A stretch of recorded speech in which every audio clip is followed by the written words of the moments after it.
Australian unemployment data will be released at 11:30 a.m. this morning, and it's expected to be key in the Reserve Bank's decision about whether to cut rates next month or not. Joining me now is independent analyst Evan Lucas. Good to see you, Evan. So what are you expecting when we get this unemployment rate soon?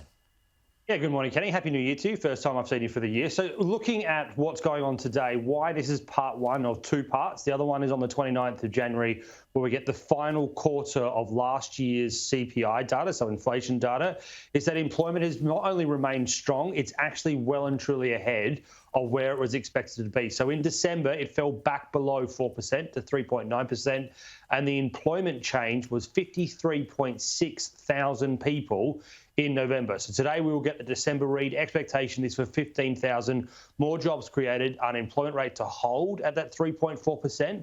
The RBA will argue that that is actually and should be seen independently as a very good thing. We've got a really, really good employment market.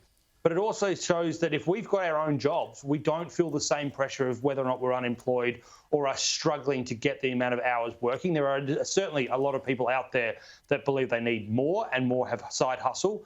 But it's enough to, again, just suggest that the February rate cut is probably going to be on hold. Yeah, right. So the Commonwealth Bank now thinks that there's going to be a rate cut next month, but others like Westpac and NAB still think it's likely to be in May. Yep. So you're thinking that it's going to remain on hold for February?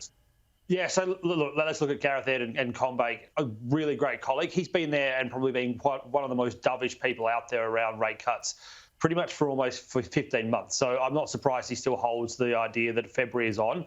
If you look at all the data, all things remaining, you probably have to argue that February's too early. I mean, if you look at the monthly CPI data that we've had, all the way up, we've got one more to go with December. It'd be very hard to see on the 29th, so in about 10 days' time, that rates would be able to be moved in February because seeing inflation coming to about 3.2, 3.3% on the trim mean figure.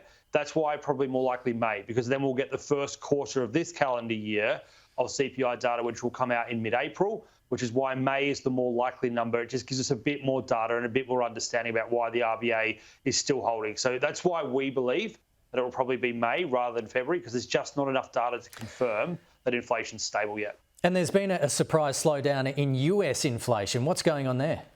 Yeah, so it caught the market off guard overnight. We actually saw the December figure come in at 3.2%. First time US inflation has actually gone backwards since they started cutting rates back in September. So it was a real positive thing.